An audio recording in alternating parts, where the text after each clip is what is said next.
Il est un peu vieux le truc alors. Bien. Du coup, on va se mettre debout tout de suite aujourd'hui. Et on va faire un petit échauffement tout simple avec la tête. Regardez. Et oui. De plus en plus petit, sans bouger la nuque, juste la tête.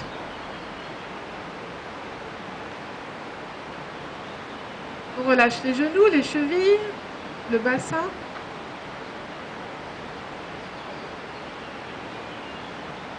Et on essaye de prendre un petit peu plus de largeur possible, c'est-à-dire dans les épaules et dans les hanches, on ouvre, on écarte les articulations qui sont à l'intérieur. Il y a plein de petites jointures entre les os, et des fois ils sont très très comprimés. Donc ça fait tellement du bien de les relâcher. Donc on essaye de pousser la droite et la gauche. Alors, oui, oui, maintenant on va faire non. Tout petit. La tête relâchée. On essaye de sentir que les épaules sont très basses et que chaque vertèbre repose l'une sur l'autre jusqu'en bas, jusque sur le bassin. Le bassin repose, lui, sur les jambes, os contre os. Je pousse un petit peu en avant si je suis trop sur les talons et un petit peu en arrière si je suis trop sur les pointes de pied. Quand je suis bien au milieu, je vais le sentir, je peux relâcher tous mes muscles. C'est tellement confortable de se relâcher comme ça. Bien, on fait des cercles avec la tête sans détruire ce qu'on a fait. C'est-à-dire on garde l'équilibre, le relâchement. Si on sent qu'on oscille un petit peu, ben c'est très bien. Il reste un petit mouvement. Si on sent des muscles qui tressaillent, c'est très bien. Laissez faire, ce qui est bien.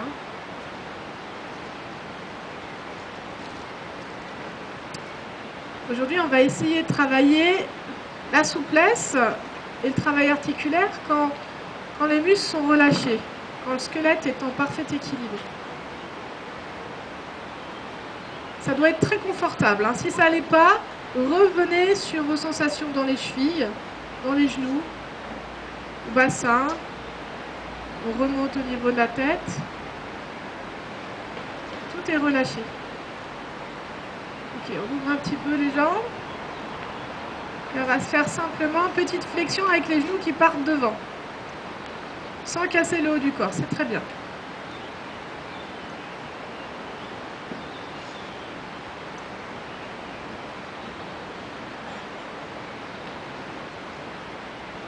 Quand on a fini de remonter, qu'on a les jambes tendues, on monte sur les pointes.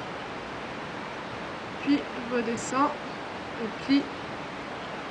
Et monte sur les pointes, on essaye de faire quelque chose de souple, de prendre son temps pour plier et déplier la cheville.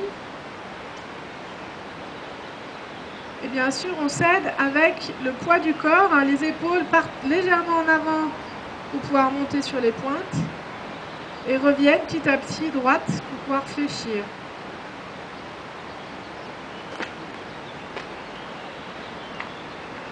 On va chercher le point limite. C'est aussi parfois se faire complètement déséquilibrer, mais c'est pas grave, on recommence. Pareil, au niveau des épaules et au niveau du bassin, on essaye de prendre sa place, de laisser s'ouvrir les articulations.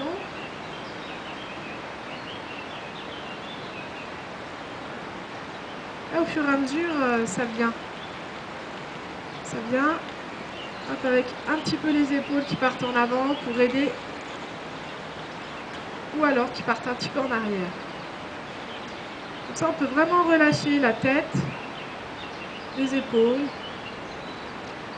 Toutes les vertèbres sont l'une sur l'autre, de tout leur poids, jusqu'au bassin. Et revient. Serre un peu les jambes. On va mettre les mains sur les genoux. Et on va faire une petite flexion en rotation. On va faire travailler les chevilles sur leur côté. Tranche de pied, tranche de pied.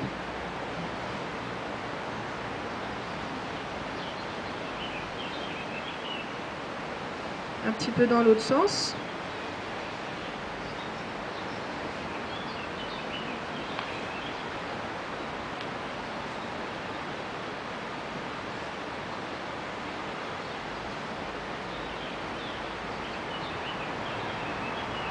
Et j'ouvre. On va travailler la zone du sternum. Et du coup, on a bien fait les jambes hein, déjà. C'est pas mal. Le bassin, est-ce qu'il est souple? Il va falloir le positionner d'une certaine manière pour pouvoir bouger le haut du corps. Donc on va revenir sur une position genoux pliés en avant. D'accord? Mais vous n'êtes pas les fesses en arrière. On est bien genoux devant, les épaules un peu en arrière. Et le bassin, lui, il ne se laisse pas emmener en arrière. Hein, il revient bien. Ça nous fait un peu les abdos. Une fois qu'on est dans cette position, si ça chauffe un peu trop les cuisses, poussez un petit peu, remontez légèrement jusqu'à un moment donné où c'est confortable. On peut tenir cette position très longtemps. Et on est prêt pour travailler le sternum. On va ouvrir le sternum ou le fermer. Et pour faire ça, en fait, on va arrondir le dos. Je ferme mon sternum. Je reviens. Et j'ouvre mon sternum sans défaire le bas du corps. C'est-à-dire que je le place un peu plus vers le ciel. Alors, au début, on ne le fait pas trop, juste quelques centimètres, millimètres, ça suffit. Un coup, j'ai le regard vers le sol. Je reviens. Un coup, j'ai le regard vers le ciel. Ça se passe tout en haut. Hein. Bougez pas le bas.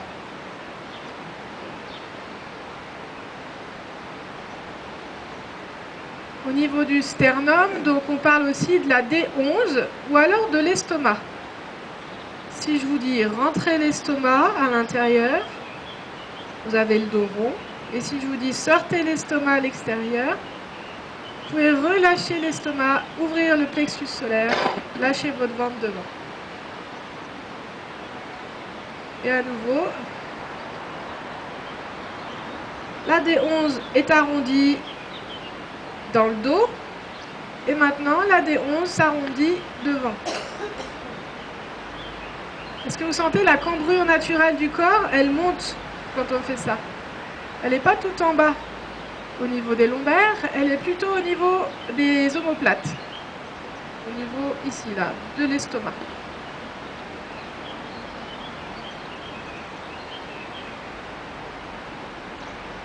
Super, on va libérer les jambes. On va pouvoir ajouter les jambes et le haut du corps.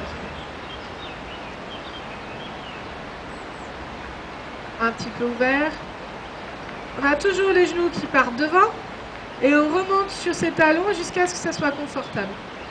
Une fois qu'on est là, on va laisser basculer le bassin en avant et l'estomac. On met très le ventre devant. On peut lâcher ses abdos. On lâche tout pour une fois. Et puis on commande au cerveau de rentrer l'estomac et le bassin vient tout seul. Je ne sais pas si vous remarquez, ça se fait tout seul. Il y a juste besoin de penser au centre. Ensuite, on va un petit peu plus loin. On demande à l'estomac d'aller vraiment derrière. Et j'ai mon bassin qui fait une rétroversion, mes épaules qui descendent un peu, mes genoux qui plient plus. Et je remonte l'estomac à l'intérieur, au milieu. Et je demande à l'estomac de ressortir devant. Les jambes se tendent un petit peu plus. Mon bassin se renverse. Je lâche mes abdos, mon regard plutôt vers le ciel. Et on va le faire chacun son rythme pour essayer de bien voir que tout est synchronisé. Il y a juste à penser à l'estomac. Et tout le reste se fait tout seul. On s'assure toujours qu'on n'est pas trop sur les talons. Si on est trop sur les talons, on avance légèrement les épaules. Et on s'assure qu'on n'est pas trop sur les pointes. Et si c'est le cas, on recule légèrement les épaules. C'est assez bien d'osciller entre les deux. Ça permet d'être sûr qu'on n'est pas crispé d'un côté ou de l'autre.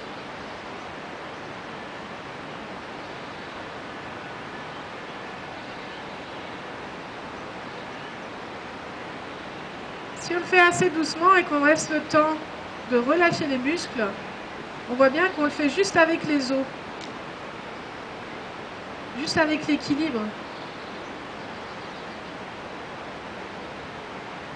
Là, on fait du travail très fin de sensation, de relâchement.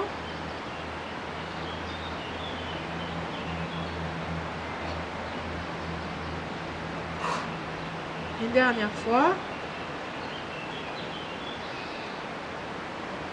Et je reviens. On va travailler un petit peu les bras.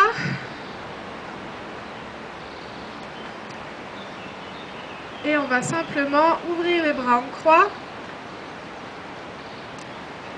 Donc, ouvrir les bras en croix. Ok. Chacun a trouvé sa place.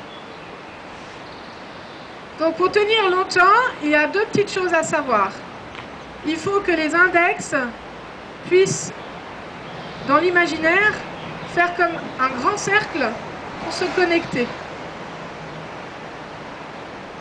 Donc, l'index légèrement pointé. Comme s'il voulait se rejoindre quelque part très loin devant vous. Voilà. On a le poignet qui n'est pas droit. Hein, des fois, je tiens mon poignet comme ça, mais enfin, je le relâche. Il y a juste les index qui seront pointés. Les coudes, si je peux les mettre droits, ça va bloquer mon énergie. Je vais vraiment souffrir dans la position, donc pliez un peu.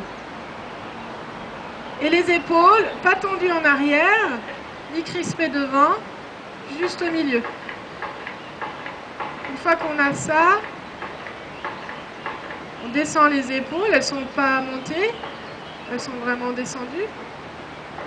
Une fois que j'ai ça, je vérifie que je n'ai pas tout cassé, que ce n'est pas en train de tomber. Et je vais ouvrir mon sternum, puis le fermer. Ouvrir, fermer. Et je viens me placer au centre. Maintenant, je prends plus de poids et plus de poids sur mes bras. Je peux comme soulever un plateau sans trop forcer. Vous voyez, c'est solide. Ça tire, hein?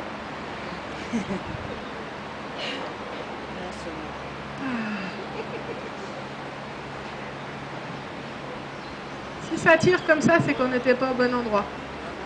À force d'entraînement, on arrive à sentir la sensation. Donc on va faire simplement des ouvertures d'épaule, hein, voilà. Et on va accompagner le petit mouvement des bras. Pour l'instant, pour faire le mouvement, on pense à ses bras. Vous êtes d'accord avec moi? Donc petit à petit, on va essayer que la commande, elle parte des pieds. Donc comment on fait ça? Donc j'appuie dans le sol. Je fléchis un peu, je suis sur mes pointes. Et ensuite, talon. Et je déclenche une montée. J'appuie sur mes pointes, je déclenche une descente. J'appuie dans le sol, sur mes pointes. Quand je suis prête, je pousse dans mes talons, je fais monter les bras. Comme s'il y avait une énergie qui parcourait tout votre corps vers le bas. Quelque chose de fluide, de froid qui descend. Et ensuite, quelque chose de chaud qui monte. C'est comme des courants ascendants ou descendants.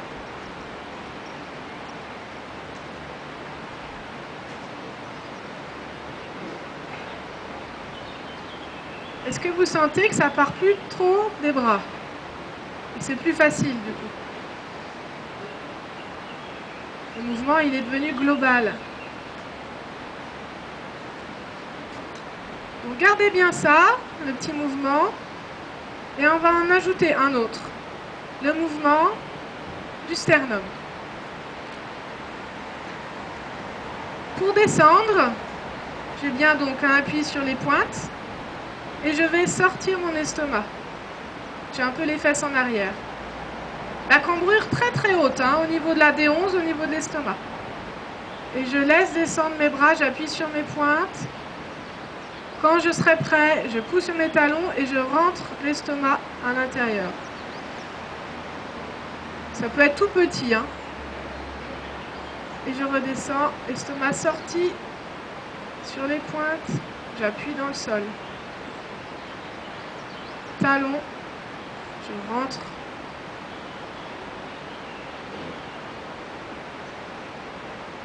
Je descends, chacun son rythme. On va dans les sensations très fines. On utilise le corps en son entier. On fait circuler les énergies à l'intérieur. Tous les muscles sont reliés les uns aux autres.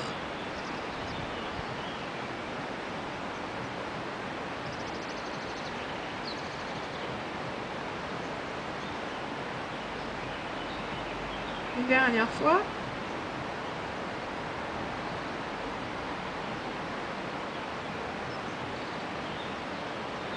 Et relâche. Bien, voilà, mon petit échauffement est fini pour aujourd'hui. Donc pour la vidéo, je dis à la prochaine. Et pour nous, bien sûr, on continue. J'arrête. Oui, ça a l'air d'avoir marché. Alors.